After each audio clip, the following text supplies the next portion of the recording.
نحمدہ ونصلی علی رسولہ الکریم اما بعد اعوذ باللہ من الشیطان الرجیم بسم اللہ الرحمن الرحیم وما امروا الا لیعبدوا اللہ مخلصین لہ الدین صدق اللہ مولانا العظیم۔ میرے عزیز و دوستو، اللہ رب العزت کا بے حد کرم ہے، احسان ہے کہ اللہ پاک نے ہمیں دین سیکھنے، سمجھنے اور عمل کے جذبے سے جمع فرمایا ہے۔ اللہ تعالی ہم سب کے آنے کو، جمع ہونے کو، مل بیٹھنے کو اپنی بارگاہ میں اعلیٰ درجے میں قبول فرمائے، کمی کوتاہیوں کو معاف فرمائے۔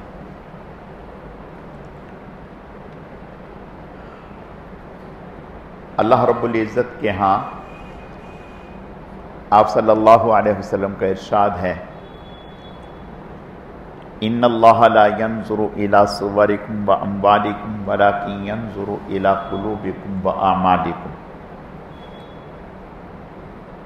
اللہ کی نگاہ اور اللہ تعالی کی نظر ظاہری چیزوں پر یا ظاہری اعمال پر نہیں، بلکہ اللہ تعالی کی نظر انسانوں کے قلوب پر ہے۔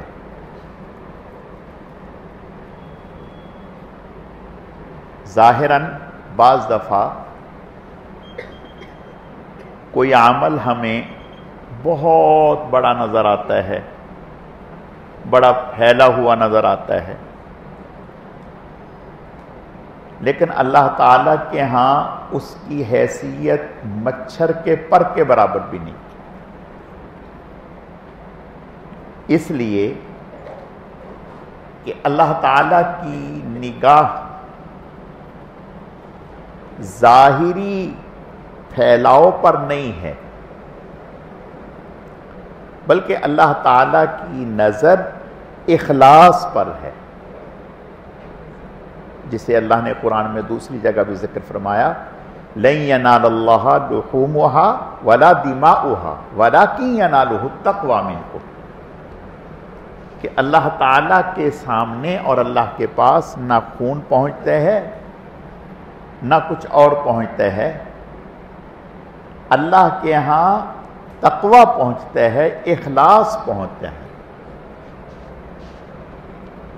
ہمارے اکابر نے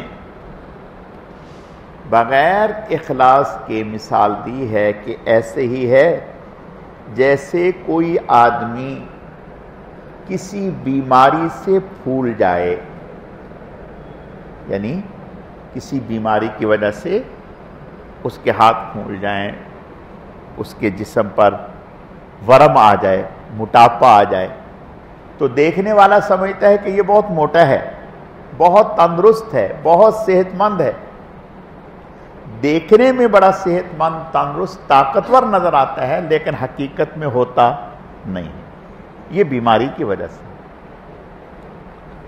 بالکل اسی طرح سے اللہ تعالی کے ہاں قدر و منزلت جو ہے وہ اخلاص کی ہے۔ اگر ہم اعمال کے ظاہر کو دیکھیں، اعمال کے ظاہر کو دیکھیں، تو صحابہ اکرام کے بعد کے لوگوں کے اعمال ہمیں ایسے نظر آئیں گے کہ بہت بڑے اعمال نظر آئیں گے، بہت بڑے اعمال نظر آئیں گے، لیکن صحابہ اکرام یا کسی بھی صحابی کی عمل کی دھول کو بھی نہیں پہنچ سکتا، یعنی غیر صحابی۔ مثلا میں ہمارے بزرگوں میں حضرت میاں اصغر حسین یا میاں عابد حسین، اس طرح کا کوئی نام ہے۔ حضرت مفتی صاحب فرماتے ہیں، مفتی شفیع صاحب رحمۃ اللہ علیہ حضرت فرماتے ہیں کہ وہ ایسی عظیم شخصیت تھے کہ اگر یوں کہا جائے کہ انہیں کبھی گناہ کا خیال بھی نہیں آیا تو بے جا نہیں ہوگا، بے جا نہیں ہوگا۔ یعنی اگر ان کے بارے میں کوئی یہ کہے کہ انہیں گناہ کا خیال بھی نہیں آیا ساری زندگی، تو بے جا نہیں ہوگا۔ اب دیکھیں ظاہراً اگر دیکھا جائے تو یہ کتنی بڑی بات ہے، لیکن کیا کسی صحابی کے عمل کو ان کا عمل پہنچ جائے گا؟ نہ، پوری امت کے اعمال کو جمع کر لیا جائے تو کسی صحابی، ادنا سے صحابی کے عمل کا مقابلہ نہیں کر سکتے۔ اور آگے صحابہ کرام رضوان اللہ علیہم اجمعین کو اگر ہم دیکھیں، بعض صحابہ کرام رضوان اللہ علیہم اجمعین ایسے تھے کہ جن کے اوپر عبادت کا بڑا غلبہ تھا، بہت غلبہ تھا، ہر وقت عبادت ہی عبادت کرتے رہتے تھے۔ مثلا حضرت عبداللہ ابن عمر رضی اللہ عنہ، ان پر عبادت کا غلبہ تھا۔ حضرت ابو ہریرہ رضی اللہ تعالیٰ ان کے اوپر علم کا رنگ غالب تھا، حضرت پڑھنے پڑھانے میں لگے رہتے تھے۔ حضرت عبداللہ ابن عمر، ان کے اوپر عبادت کا غلبہ تھا۔ حضرت عبداللہ بن عامر رضی اللہ تعالیٰ ان کے اوپر بھی عبادت کا بڑا غلبہ تھا۔ یعنی پہلے میں نے کئی دفعہ ذکر کیا کہ ان کی شادی کر دی، حضرت عبداللہ بن عامر رضی اللہ تعالیٰ کی شادی کر دی۔ جب شادی کر دی تو ان کے والد جو تھے عامر بن العاص رضی اللہ تعالیٰ، تو انہوں نے ایک دن اپنی بہو سے پوچھا کہ بیٹا کیسی ہیں آپ، ٹھیک ہیں، ہمارا بیٹا کیسا ہے؟ تو انہوں نے کہا کہ عبداللہ بہت نیک آدمی ہیں، بہت اچھے آدمی ہیں، عبداللہ تو پوری رات اللہ کی عبادت کرتے رہتے ہیں۔ یعنی خوبصورت پیرائے میں انہوں نے پوری صورت بڑوں کے سامنے، اپنے سسر کے سامنے شرم و لحاظ کے پیرائے میں رکھ دی کہ ان کے اوپر عبادت کا رنگ اتنا غالب ہے، اتنا غلبہ ہے، وہ کہیں ادھر ادھر پلٹ کے دیکھتے ہی نہیں، کون آیا، کون گیا، کون رہ رہے، کون۔ اچھا، انہیں فکر ہوئی، انہوں نے آپ صلی اللہ علیہ وسلم کی خدمت میں درخواست کی کہ یا رسول اللہ صلی اللہ علیہ وسلم، عبداللہ ہمارے سمجھانے سے تو قابو میں نہیں آ رہا، آپ ہی کچھ مہربانی فرمائیں کہ انہیں سمجھائیں۔ آپ صلی اللہ علیہ وسلم فرمایا ٹھیک ہے میں آتا ہوں۔ آپ صلی اللہ علیہ وسلم تشریف لے آئے اور انہیں بٹھایا اور بیچ میں، اپنے درمیان بیچ میں تکیہ رکھ لیا، ایک طرف آپ بیٹھ گئے، ایک طرف۔ تو آپ نے فرمایا عبداللہ اِنَّ لِنَفْسِكَ عَلَيْكَ حق، تیرے نفس کا بھی تجھ پر حق ہے، وَلِأَهْلِكَ عَلَيْكَ حق، تیرے اہل کا بھی تجھ پر حق ہے، وَلِضَيْفِكَ عَلَيْكَ حق، تیرے مہمانوں کا بھی تجھ پر حق ہے، تیرے رشتہ داروں کا بھی تجھ پر حق ہے، تیرے جسم کا بھی تجھ پر حق ہے۔ تو بھائی آپ نے فرمایا کہ اپنی رات کو 3 حصوں پر تقسیم کر لو، ایک حصہ آرام کرو، ایک حصہ گھر والوں کو دو، ایک حصہ اللہ کی عبادت کرو، اس طرح سے۔ تو میں بتانا یہ چاہتا ہوں، اور حضور علیہ السلام نے فرمایا کہ بھئی، انہوں نے کہا یا رسول اللہ میں روزانہ روزہ رکھوں گا۔ آپ نے فرمایا نہ، ایسا نہ کرو، ایسا نہ کرو۔ تو کہا یا رسول، آپ نے فرمایا کہ تم ایسا کرو، مہینے میں 3 رکھ لیا، مہینے میں 3 رکھ لیا۔ کہنے لگے نہیں یا رسول اللہ اور زیادہ۔ آپ نے فرمایا کہ شروع مہینے میں 3 رکھ لو، آخر مہینے میں 3 رکھ لو، درمیان میں 3 رکھ لو۔ کہا یا رسول اس سے بھی زیادہ۔ فرمایا کہ پھر ایسا کرو، ہفتے میں 2 رکھ لو، پیر کے دن اور جمعرات کے دن۔ کہا یا رسول اللہ اس سے بھی زیادہ۔ آپ نے فرمایا کہ پھر ایسا کرو، صوم داؤدی وہ رکھو، اس سے زیادہ نہیں، یعنی 1 دن چھوڑ دو، 1 دن رکھ لو، 1 دن چھوڑ دو۔ حضرت عبداللہ بن عامر رضی اللہ عنہ فرماتے ہیں جب بوڑھے ہو گئے، ضعیف ہو گئے، کمزور ہو گئے، کہنے لگے کاش کہ میں حضور کی بات کو مان لیتا۔ حضور شفیق تھے، ہمیں نہیں پتا تھا اپنے بارے میں، حضور حکیم الامت تھے۔ آپ سمجھتے تھے کہ انسان جوش میں، جوانی میں، طاقت میں اعمال کو اپنے اوپر لاد لیتا ہے۔ صرف اعمال لادنا کمال نہیں ہے، نبھانا کمال، نبھانا کمال۔ تو حضور علیہ السلام تو اس بات کو جانتے تھے اور ہم نہیں سمجھتے تھے۔ ہم نے جوش میں آ کر کے کہا اب میرے لیے نبھانا مشکل، نبھا تو رہا ہوں لیکن بڑی تکلیف سے دو چار، تکلیف سے دو چار۔ میں بتانا یہ چاہ رہا ہوں، جو بات سمجھانا چاہ رہا ہوں وہ یہ کہ ان کے اوپر عبادت کا کتنا غلبہ ہے، لیکن صدیق اکبر کا مقابلہ نہیں، صدیق اکبر کا مقابلہ نہیں۔ اگر غور کریں گے تو ظاہراً دیکھنے میں صدیق اکبر رضی اللہ تعالیٰ اتنی عبادت کرتے ہوئے نظر نہیں آئیں گے، لیکن مقام ان کا سب سے آگے ہے۔ یہ مقام جو سب سے آگے ہے یہ اخلاص ہے، یہ اخلاص ہے۔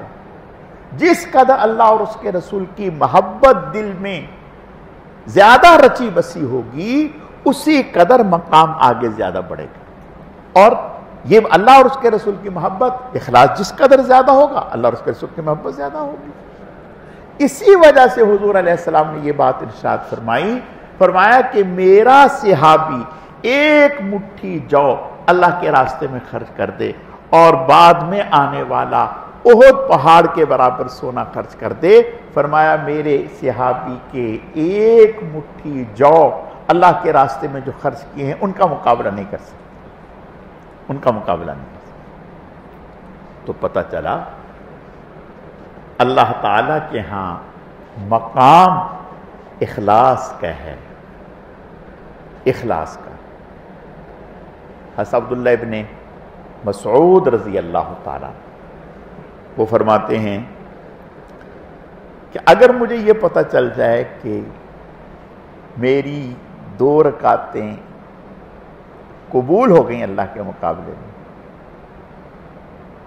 یہ پتہ چل جائے کہ اللہ نے اس کو قبول کر لیا، اللہ اس پر راضی ہو گئے، اس کے مقابلے میں پوری روئے زمین نعمتوں سے بھر کر کے میرے حوالے کر دی جائے، مجھے اس کے ملنے پر اتنی خوشی نہیں ہوگی جتنا اس بات پر خوشی ہوگی کہ اللہ نے میری 2 رکعتیں قبول کر لیں۔ تو پتہ چلا کہ بھائی انسان اپنی طرف سے تو ہر انسان جو بھی عمل کرتا ہے وہ اچھا سمجھ کے، بہتر سمجھ کے، اور ہر انسان کا چاہتا ہے میں بڑے سے بڑا عمل کروں۔ حضرت مولانا احمد علی لاہوری رحمۃ اللہ علیہ ہمارے اکابر میں سے بڑے حضرات میں سے گزرے ہیں۔ مولانا احمد علی لاہوری رحمۃ اللہ علیہ بہت بڑے لوگوں میں سے، بہت بڑے لوگوں میں سے۔ مولانا امین صفدر صاحب رحمۃ اللہ علیہ کچھ تو جانتے ہوں گے، زیادہ نہیں جانتے۔ مولانا امین صفدر صاحب یہ اتنے بڑے آدمی تھے۔ مولانا امین صفدر صاحب حضرت مولانا سلیم اللہ خان صاحب رحمۃ اللہ علیہ جو وفاق المدارس کے صدر تھے، ہماری مسجد میں جب مدرسۃ البنات ہم نے شروع کیا تو ہم نے حضرت کو بلایا، حضرت تشریف لائے، پھر ہمارے اوپر کمرے میں گئے، ہمارے اوپر کمرے میں گئے۔ اس وقت نالائق تو ابھی بھی ہیں لیکن اس وقت زیادہ نالائق تھے، پتہ نہیں تھا کہ بزرگوں کو اتنا اونچا نہیں چڑھاتے۔ تو ہم جوش میں حضرت کو اوپر لے گئے، حضرت کی شفقت ہے، حضرت اوپر تشریف لائے، بیٹھے، ہمارے وہ ایک کمرہ ہے اس میں بات ہوتی رہی۔ تو حضرت نے فرمایا کہ الحمدللہ میں کبھی بھی کوئی بڑے سے بڑا آدمی بھی میرے پیچھے ساتھ بیٹھا ہو اسٹیج پر، میں بات کروں مجھے کبھی گھبراہٹ نہیں ہوتی، بوجھ نہیں ہوتا، لیکن اگر مولانا امین صفدر صاحب بیٹھے ہوتے تو مجھے بوجھ محسوس ہوتا تھا،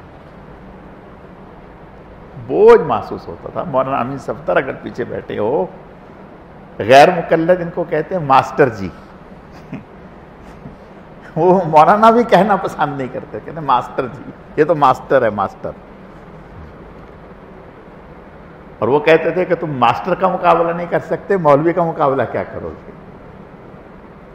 خیر، تو حضرت مولانا سلیم اللہ خان صاحب فرمایا کرتے تھے ان کے بارے میں، فرماتے تھے کہ اگر یہ پیچھے بیٹھے ہوتے ہیں کبھی کسی پروگرام میں ایسا ہو تو مجھے بات کرتے ہوئے بوجھ ہوتا ہے، یعنی اتنا مقام تھا۔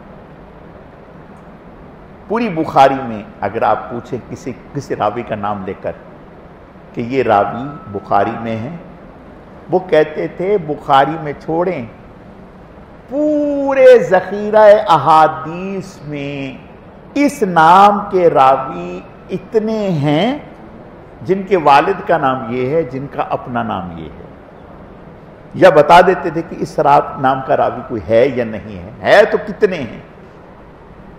اسماء الرجال کے اوپر اتنا ان کو مہارت تھی اور اتنا حافظہ تھا کہ بہت زیادہ ماشاءاللہ۔ تو ان کے سامنے کسی نے حضرت مولانا احمد علی لاہوری رحمۃ اللہ علیہ کی آ کر تعریف کی کہ وہ بہت بڑے اللہ والے ہیں، بزرگ ہیں، وہ بتا دیتے ہیں کہ یہ حلال کا ہے، یہ حرام کا ہے، یہ چیز جو ہے 1 نمبر ہے، یہ 2 نمبر ہے، وہ بتا دیتے ہیں۔ اب ایک غیر مقلد وہ اس بات کو کیسے مانے؟ وہ تو چھوڑتے کہتے ہیں کہ یہ کوئی 10 میں آیا ہے، یعنی ہم تو اس بات کو نہیں مانتے۔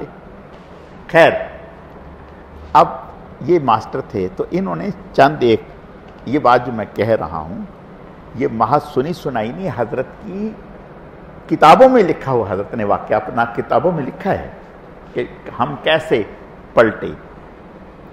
تو حضرت فرماتے ہیں کہ ہم چند ایک ماسٹر جمع ہو کے تو ہم نے کہا کہ ٹھیک ہے، اس بزرگ کی بزرگی کا امتحان لیتے ہیں، تو اس کا پتہ کرتے ہیں کہ واقعی۔ تو کہتے ہیں کہ ہم نے کچھ کنو لیے، کنو اس میں کچھ تو ایسے تھے جو خریدتے تھے اور کچھ چوری کے شامل کر لیے، کچھ چوری کے شامل کرتے، کسی کی ڈیوٹی لگا دی ہوگی، طالب علم تو ہوتے ہی ہیں اسکولوں میں، تو کہنے لگے کچھ چوری کے جمع کر لیے، لیکن ہم نے بڑے طریقے سے ان پر ایسا نشان لگایا کہ صرف ہمیں اندازہ ہو سکے کہ اس میں حلال کمائی کے کون کون سے ہیں اور حرام کے کون کون سے ہیں۔ تو کہتے ہیں ہم نے تھیلا بھرا لے گئے۔ جب حضرت کی خدمت میں ہم پہنچے تو ہم نے حضرت سے کہا، گئے حضرت سے ملاقات کی اور جا کے ملے، اور ہم نے کہا حضرت یہ آپ کے لیے ہدیے ہیں، یہ آپ کے لیے ہدیے ہیں۔ تو کہیں حضرت نے شاپر سے یوں ڈھیری کیے، ڈھیری کرنے کے بعد جو حلال کے تھے، حلال پیسوں کے، وہ الگ کر کے رکھ لیے، اور جو باقی تھے وہ کہا کہ اتنے میں نے کیا کرنے، یہ آپ لے جاؤ، اتنے میں نے کیا کرنے ہیں، یہ آپ لے جاؤ۔ کہنے لگے وہ نہیں رکھے، کہنے لگے ہم سمجھ گئے، دکھا، ہم نے کہا بات تو ٹھیک ہے۔ تو ہم نے کہا کہ آپ ہمیں بیعت کر لیں، آپ ہمیں بیعت کر لیں۔ فرمانے لگے ابھی تو آپ امتحان لینے آئے تھے، تو امتحان آپ نے لے لیا، جب بیعت کی نیت سے آؤ گے نا پھر بیعت کریں گے، ابھی تو آپ امتحان کی نیت سے آئے تھے، امتحان آپ نے لے لیا۔ یہ مولانا احمد علی لاہوری اتنی عظیم المرتبہ شخصیت تھے، ان کے بارے میں آتا ہے، فرمایا کرتے تھے کہ الحمدللہ اللہ کے فضل و کرم سے کوئی آدمی 40 دن تک میرے پاس گزار لے، 40 دن تک میرے پاس گزار لے، جو میں کھلاؤں وہ کھائے، جو جہاں سلاؤں وہاں سوئے، جو میں اس کو عمل کے لیے بتلاؤں وہ عمل کرے، اس کے بعد وہ کسی قبر پہ چلا جائے انشاءاللہ اس کے اوپر قبر کے حالات منکشف ہو جائیں گے، پتہ چل جائے گا کہ قبر میں کیا ہو رہا ہے، قبر میں کیا ہو رہا ہے۔ بہت زیادہ متبع شریعت اور بہت زیادہ تقوی والے، بہت زیادہ تقوی والے تھے حضرت مولانا احمد علی لاہوری رحمۃ اللہ علیہ۔ تو کیا بات ہو رہی تھی؟ ہیں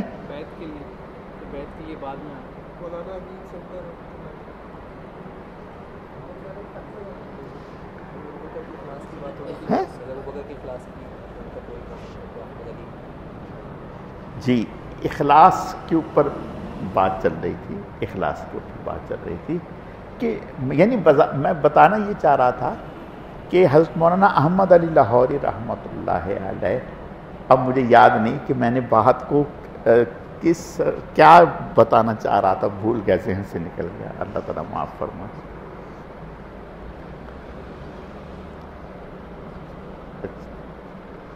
جس رخ سے بات کو ادھر موڑا تھا نا، تو خیر، تو بات تو اخلاص کی ہے کہ جس قدر اخلاص ہوگا، اخلاص یعنی بظاہراً دیکھنے میں عمل بہت بڑا نہ بھی پھیلے ہو، لیکن اخلاص کے ساتھ تھوڑا سا عمل بھی ہو، اخلاص کے ساتھ ہو، تو اللہ تعالیٰ کے ہاں اس کی بہت بڑی قدر و قیمت ہوتی ہے۔ تو ہمارا سیدنا صدیق اکبر رضی اللہ تعالیٰ عنہ، تمام صحابہ کرام رضوان اللہ علیہم اجمعین اگر ظاہراً عمل کو دیکھیں تو ان کا سیدنا صدیق اکبر رضی اللہ تعالیٰ عنہ کا عمل باقی صحابہ کے عمل سے کوئی بڑا ہوا نہیں تھا، لیکن ان میں اخلاص زیادہ تھا، اخلاص، حضور کی محبت زیادہ تھی، اللہ اور اس کے رسول کا تعلق زیادہ تھا، اور جس قدر اخلاص ہوگا اتنی ہی محبت ہوگی، اور جس قدر محبت ہوگی اتنا ہی عمل میں اللہ تعالیٰ برکت زیادہ دیتی ہے۔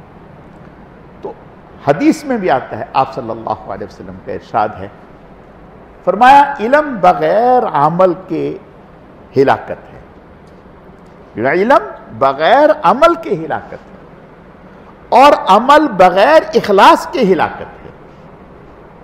فرمایا علم بغیر عمل کے ہلاکت ہے، یعنی علم ہے عمل نہیں تو ہلاکت ہے، اور فرمایا عمل بغیر اخلاص کے ہلاکت ہے، عمل ہے اخلاص نہیں ہے تو وہ عمل تو منہ پر مار دیا جائے گا۔ تو اللہ تعالیٰ کے ہاں اخلاص کی قدر و قیمت ہے۔ آپ صلی اللہ علیہ وسلم کا ارشاد ہے، انما الاعمال بالنیات۔ حضرت شیخ الحدیث رحمۃ اللہ علیہ، مولانا محمد زکریا رحمۃ اللہ علیہ، ان کے پاس حضرت کے گزر کر آگے خان رائے پور کی خانقاہ تھی، شاہ عبد القادر رائے پوری ان کی خانقاہ تھی، اور حضرت شاہ عبد القادر رائے پوری حضرت شیخ الحدیث مولانا محمد زکریا سے بڑی محبت رکھتے تھے۔ تو حضرت کی خانقاہ میں اگر کوئی آدمی آتا تو حضرت اس سے پوچھتے کہ بھئی حضرت کا نام لیتے کہ وہاں سے ہو کے آئے ہوں، شیخ کے پاس سے ہو کے آئے ہیں، ملیں۔ اگر تو کوئی کہتا کہ میں شیخ سے مل کے آیا ہوں، یعنی حضرت شیخ الحدیث رحمۃ اللہ علیہ، تو حضرت بہت محبت کرتے، بڑی توجہ دیتے، اور بڑا اس کا پروٹوکول اس کو دیتے۔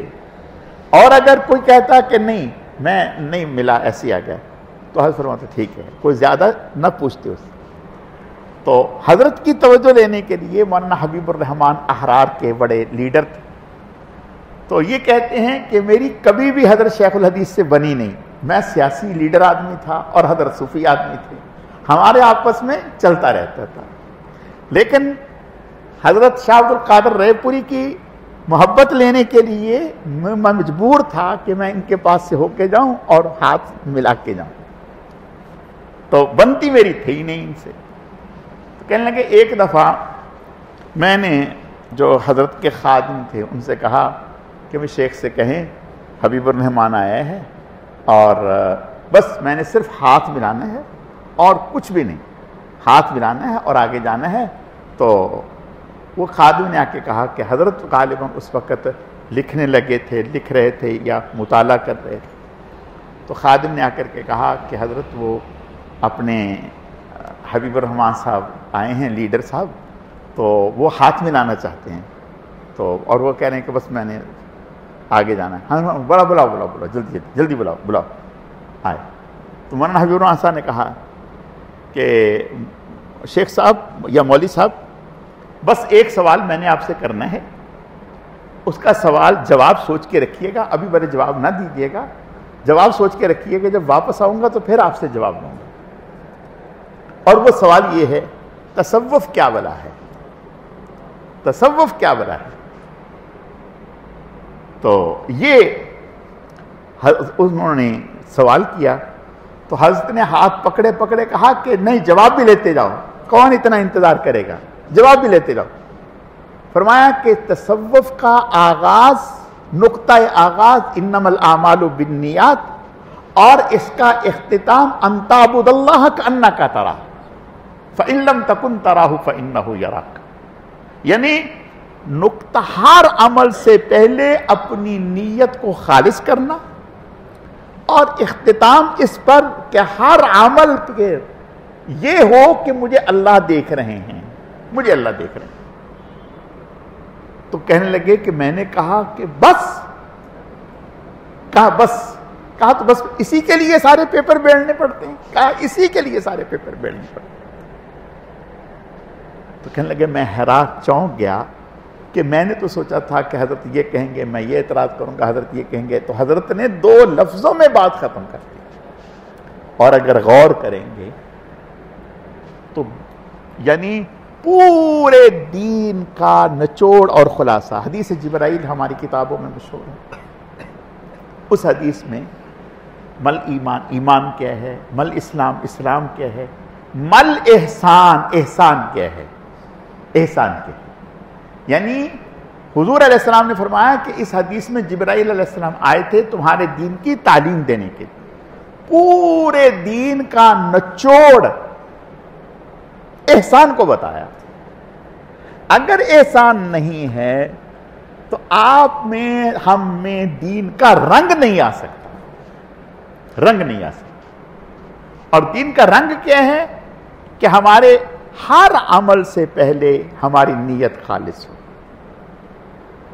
یعنی اگر ہم کسی سے مل رہے ہیں, مسکرا رہے ہیں, کسی کو دے رہے ہیں, کسی سے لے رہے ہیں, یعنی اگر غور کریں تو یہ اتنی بڑی بات ہے, اتنی بڑی بات ہے کہ 24 گھنٹے اٹھتے بیٹھتے ہر وقت نیت کا استحضار, نیت کا استحضار کہ میری نیت کیا ہے, اور اس کے اوپر اللہ تعالیٰ کی رضا کہ اللہ تعالیٰ مجھے دیکھ رہے ہیں. تو میرے عزیزو, یہ ساری چیزیں جبھی حاصل ہوتی ہیں جب اندر میں اخلاص آتا ہے, اندر میں اخلاص آتا ہے. اور یہ اخلاص جو ہے کیسے آئے گا؟ اب رہا یہ کہ بھی اخلاص کیسے آئے گا, تو اخلاص مخلصین کے ساتھ لگنے سے اخلاص آتا ہے. اخلاص مخلصین کے ساتھ لگنے سے, اٹھنے بیٹھنے سے, جیسے ہمارے ہیں کہتے ہیں خربوزے کو دیکھ کے رنگ پکڑتے ہیں. تو اللہ نے قرآن میں یہ کہا, یا ایھا الذین آمنوا اتقوا اللہ وکونوا مع الصادقین, اے لوگو اگر چاہتے ہو کہ تقوی ہمارے اندر آ جائے تو متقین کا ساتھ اختیار کرو, تقوی آ جائے گا. متقین کے بغیر, ساتھ اختیار کیے بغیر تقوی نہیں آ سکتا. تقوی پڑھنے سے نہیں آتا. یعنی کوئی اگر آدمی کہے کہ میں تقوی کا پڑھ لو, باب پڑھ لو تو میرے اندر تقوی نہیں. تقوی تو متقین کے ساتھ لگنے سے, ان کے ساتھ ایک لمبا وقت گزارنے سے اللہ تعالیٰ پھر تقوی والی زندگی نصیب فرماتے ہیں, اخلاص والی زندگی نصیب. اللہ تعالیٰ سمجھنے کی, عمل کرنے کی توفیق عطا فرمائے. وہ بات مجھے یاد آ گئی, جس طرف ہم نے گاڑی کا سگنل ادھر موڑا تھا نا, تو وہ یاد آ گیا. وہ بات میں یہ کہہ رہا تھا کہ حضرت مولانا احمد علی لاہوری رحمۃ اللہ علیہ سے کسی نے پوچھا کہ حضرت عمل کون سا بڑا ہے؟ حضور علیہ السلام سے بھی صحابہ کرام پوچھتے تھے کہ یا رسول اللہ ای الاعمال افضل, اب عمل میں سے کون سا عمل افضل ہے؟ تو حضرت مولانا احمد علی لاہوری سے کسی نے پوچھا کہ بڑا عمل کون سا ہے؟ تو فرمایا کوئی عمل نہ کوئی بڑا ہے نہ کوئی چھوٹا ہے، ہر وہ عمل جو اللہ کے ہاں قبول ہو گیا وہ بڑا عمل ہے، جو اللہ کے ہاں قبول ہو گیا وہ بڑا ہے۔ اللہ کے ہاں ایک طائفہ عورت کا کتے کے بچے کو پانی پلانا قبول ہو گیا وہ بڑا عمل ہو گیا۔ اللہ کے ہاں ایک بزرگ کا انگوٹھے کے اوپر سیاہی لگی ہوئی تھی اور وہ سیاہی لکھتے رہتے تھے، جہاں کہیں قلم ان کا رکتا تھا تو قلم کو انگوٹھے کے اوپر دباتے تھے تو پھر اس سے لکھنے لگتے تھے، اس کو پہلے کہتے تھے قط لگانا، تو قط کو کبھی دباتے تھے انگوٹھے کے اوپر، کبھی اس قلم کو انگوٹھے کے اوپر گھساتے تھے تو وہ قلم کی سیاہی انگوٹھے پر لگتی۔ تو ان بزرگوں یہ واش روم میں گئے، جب واش روم میں گئے پیشاب کرنے سے پہلے جب اس کے اوپر نظر پڑی تو کہا کہ یہ علم لکھنے کا آلہ ہے سیاہی، اس سے علم لکھتے ہیں، اب یہ گندی جگہ پر دھل کے گرے گا، یہ تو بے ادبی ہے۔ ضبط کیا اپنے اوپر، ضبط کر کے باہر تشریف لائے اور باہر آ کر کے ہاتھ کو دھویا ایک طرف، ہاتھ دھونے کے بعد سیاہی پھر جا کے دوبارہ گئے، اسی عمل پر اللہ نے ان کی مغفرت فرما دی، اسی عمل پر اللہ، یعنی بات عرض یہ کہ اخلاص کے ساتھ جو عمل ہوگا، ایک بزرگ کی اللہ نے مغفرت اس بات پہ کر دی کہ ان کی قلم پر مکھی آ کر کے بیٹھ گئی سیاہی چوسنے کے لیے اور انہوں نے ہاتھ کو روک لیا، ہاتھ کو روک لیا۔ جب وہ مکھی خود اڑی اور ذہن میں یہ تھا کہ یہ بھوکی ہوگی تو میں تو بعد میں بھی لکھ لوں گا، جب وہ اڑی پھر لکھنا شروع کیا، اس عمل پر اللہ نے ان کی مغفرت فرما دی۔ تو اخلاص کے ساتھ جو عمل ہوگا وہ بظاہر کیسا ہی کیوں نہ ہو، چھوٹا عمل بھی کیوں نہ ہو، بس دیکھنے میں ہماری نظر میں اس کی کوئی حیثیت نہ ہو، لیکن اللہ کے ہاں اس کا بڑا مقام ہے۔ اللہ سمجھنے کی عمل کی توفیق عطا فرمائے۔ الحمدللہ رب العالمین والعاقبۃ للمتقین والصلاة والسلام علی سید المرسلین اللہم صل علی محمد النبی الأمی وعلی آلہ واصحابہ وبارک وسلم وصلی علیہ۔ اے اللہ، جتنا بھی درود شریف محض آپ کی توفیق اور آپ کے فضل سے پڑھا گیا، اسے اپنی بارگاہ میں قبول فرما، کمی کو تاہیوں کو معاف فرما، اس کا اجر و ثواب جناب رسول اللہ صلی اللہ علیہ وسلم کی خدمت میں بطور تحفہ اور ہدیہ قبول فرما۔ پھر آپ علیہ السلام کے صدقہ اور طفیل سے آپ کی ازواج، اہل بیت، خلفائے راشدین، عشرہ مبشرہ، تمام صحابہ کرام و صحابیات، تمام انبیاء کرام، حضرت شیخ الحدیث رحمۃ اللہ علیہ، ہمارے حضرت جی رحمۃ اللہ علیہ، سلسلے کے تمام اکابر اسلاف، بزرگان دین، مشائخ اعظام، ہم سب کے والدین، ہم سب کے اساتذہ کرام، پوری امت کو اے اللہ اس کا اجر و ثواب پہنچا۔ اے اللہ اس عمل کو آپ صلی اللہ علیہ وسلم کے قرب خاص کے حصول کا ذریعہ فرما، آپ کی دعاؤں میں ہمیں شامل فرما۔